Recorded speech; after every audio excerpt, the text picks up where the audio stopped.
औज़ुबिल्लाहि बिस्मिल्लाहिर्रहमानिर्रहीम। नाज़रीन, हम एशिया का मैप पढ़ रहे थे। एशिया के मैप के अंदर हमने एशिया के डिफरेंट रीजन्स के हवाले से बात की थी और उन रीजन्स के अंदर मौजूद कंट्रीज़ के बारे में डिटेल पढ़ा था। आजकल जिस रीजन के हमारे हवाले से बात कर रहे थे वो वेस्ट एशियन रीजन है। वेस्ट एशियन रीजन के भी 11 कंट्रीज़ के बारे में हमने पढ़ लिया था। आज जिस कंट्री के बारे में पढ़ने जा रहे हैं वो है इराक। ये आपको इराक का मैप नज़र आ रहा है, ये इराक है। इसके ईस्ट में ईरान है, वेस्ट में सीरिया, वेस्ट में ही जॉर्डन और साउथ वेस्ट में सऊदी अरेबिया है और इसके नॉर्थ में टर्की मौजूद है। इसके बारे में आपको पता होना चाहिए कि इसका पूरा नाम रिपब्लिक ऑफ इराक है। इसका कैपिटल बगदाद है, करेंसी इसकी दिनार है और इसकी पार्लियामेंट का नाम काउंसिल ऑफ रिप्रेजेंटेटिव है। काउंसिल ऑफ रिप्रेजेंटेटिव इसकी पार्लियामेंट का नाम है। यहाँ का जो सबसे बड़ा रिलीजन है वो इस्लाम है। इस्लाम रिलीजन है यहाँ सबसे बड़ा। यहाँ तकरीबन 90-95% जो लोग हैं वो इस्लाम से ताल्लुक़ रखते हैं। इराक ने अक्टूबर 3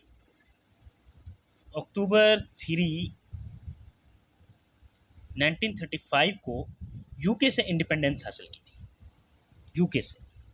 इराक के बाद हम अगले कंट्री की तरफ चलते हैं। अगला कंट्री है बहरीन। ये आपको बहरीन नज़र आ रहा है, ठीक है। ये एक आइलैंड है क्योंकि इसके चारों तरफ आपको पानी नज़र आ रहा है। पानी जिसके चारों तरफ पानी होगा वो आइलैंड कहलाता है। इसके बारे में याद रखें कि इसका पूरा नाम किंगडम ऑफ बहरीन है, कैपिटल इसका मनामा है और दिनार इसकी करेंसी का नाम है। नेशनल असम्बली इसकी पार्लियामेंट का नाम है। नेशनल असम्बली क्या है? इसकी पार्लियामेंट का नाम है। अच्छा जी, बहरीन जो है इसकी पार्लियामेंट नेशनल असम्बली है। ये बाई कैमरल पार्लियामेंट है। इसकी जो अपर हाउस है उसका नाम कॉन्सल्टेटिव असम्बली है और काउंसिल ऑफ रिप्रेजेंटेटिव इसके लोअर हाउस है। अपर हाउस कंसल्टेटिव असम्बली और lower house council of representative है, ठीक है। इसके किंग का नाम शेख हमास बिन ईसा अल खलीफा है। शेख हमास बिन ईसा अल खलीफा है।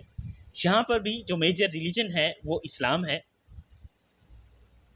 है, और यहाँ पे तकरीबन 80.6% मुस्लिम मौजूद हैं।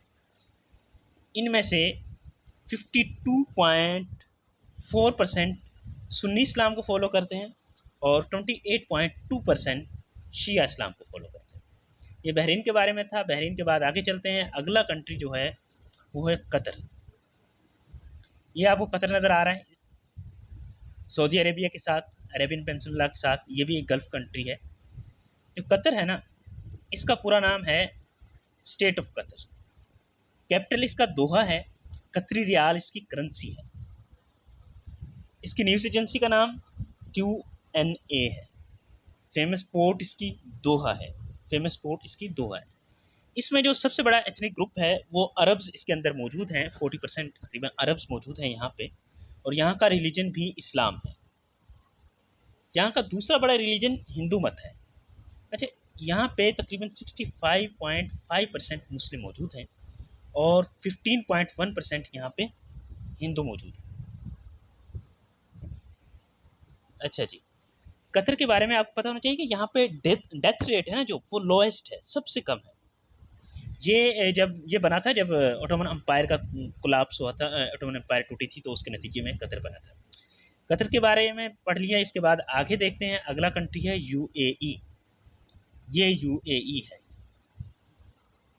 यूनाइटेड अरब एमिरेट इसको बोला जाता है। ओमान, सऊदी अरेबिया के साथ इसकी सरहदें लगती हैं।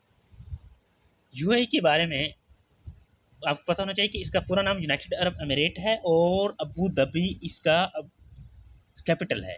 करेंसी इसके दरहम है। एमिरेट्स न्यूज़ एजेंसी इसकी न्यूज़ एजेंसी का नाम है। Signals intelligence agency, secret agency है इसकी।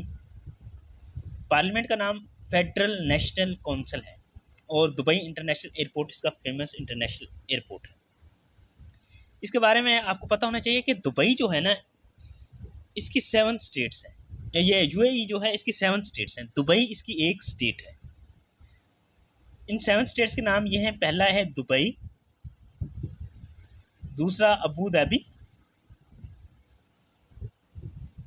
थर्ड शारजा,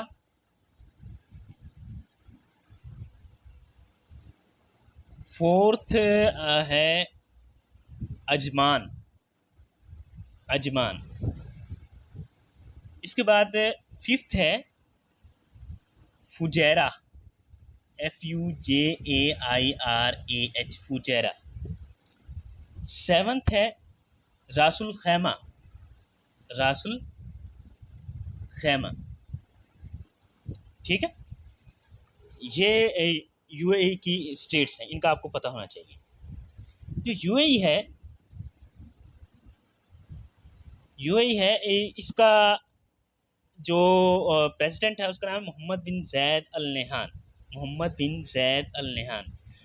दुबई के अंदर, यहाँ पे जो इसके स्टेट दुबई है, यहाँ पे दुनिया का कैमल्स का बड़ा हॉस्पिटल है और इसका एक न्यूक्लियर प्लांट भी है जिसका नाम बारख है, बारख।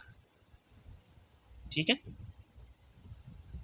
ये अभी इस्टेब्लिश किया जा रहा है और इसके ऊपर जो कॉस्ट एक्सपेक्ट की जा रही है वो 25 बिलियन की एक्सपेक्ट की जा रही है। ये यूएई के बारे में पढ़ लिया और इसके बाद देखते हैं यमन को। ये आपको यमन नज़र आ रहा है, अरेबियन पेनिनसुला में मौजूद है और यहाँ पे इसके ये रेड सी है, ये अरेबियन सी है और ओमान है, सऊदी अरेबिया है, ये इसको टच करते हैं। जो यमन है ना, इसका पूरा नाम रिपब्लिक ऑफ यमन है, रिपब्लिक ऑफ यमन है। सना इसका कैपिटल है और यमनी रियाल इसकी करेंसी का नाम है।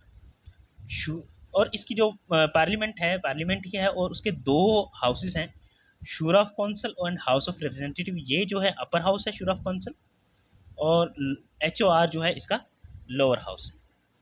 ठीक है, इसको लैंड ऑफ क्वीन शैबा भी बोला जाता है। ठीक है,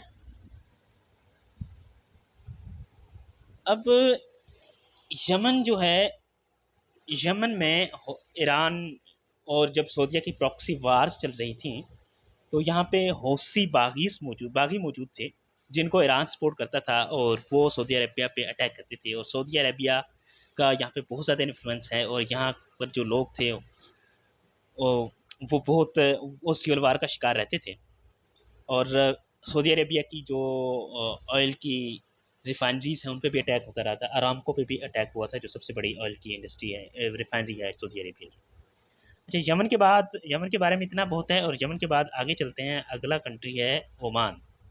ये यमन के साथ ही है अरेबियन पेनिनसुला में, ये ओमान है। यूएई सऊदी अरेबिया के साथ इसकी सरहद लगती है। ओमान जो है ना, इसका पूरा नाम है सल्तनत ऑफ ओमान, सल्तनत ऑफ ओमान। मस्कत इसका कैपिटल है और ओमानी रियाल इसकी करेंसी का नाम है, ओमानी रियाल इसकी करेंसी का नाम है। और कौंसिल ऑफ ओमान इसकी पार्लियामेंट को बोला जाता है, कौंसिल ऑफ ओमान इसकी पार्लियामेंट को बोला जाता है। और ये भी यानी बाई कैमरल है। Council of state, council of state इसके अपर हाउस का नाम है। कंसल्टेटिव असेंबली इसकी, इसके लोअर हाउस का नाम है, कंसल्टेटिव असेंबली इसके लोअर हाउस का नाम है। इसका रिलीजन इस्लाम है। 88.9% लोग जो यहाँ पे मौजूद हैं वो इस्लाम से ताल्लुक़ रखते हैं। ओमान के बारे में इतना बहुत है। ओमान से आगे चलते हैं। ओमान के बाद आ जाता है कुवैत। ये कुवैत आपको नज़र आ रहा है, ये इसका मैप है ये। ठीक है, इसके बारे में जो इन्फॉर्मेशन आपको पता होना चाहिए वो ये कि इसका पूरा नाम स्टेट ऑफ कुवैत है, कुवैत सिटी इसका कैपिटल है और दिनार यहाँ पे करेंसी चलती है जो मौजूद है। क्यूना इसकी न्यूज़ एजेंसी का नाम है और कुवैत इंटरनेशनल एयरपोर्ट इसका फेमस एयरपोर्ट है। एयरलाइन यहाँ की कुवैत एयरवेज है। कुवैत के बारे में इतनी इन्फॉर्मेशन बहुत है। यहाँ पर हमारे वेस्ट एशियन रीजन वाले जो कंट्रीज़ हैं वो सारे कंप्लीट हो गए हैं। नेक्स्ट हम इंशाल्लाह सेंट्रल एशियन कंट्रीज़ के बारे में पढ़ेंगे। तब तक के लिए खुदा हाफिज़।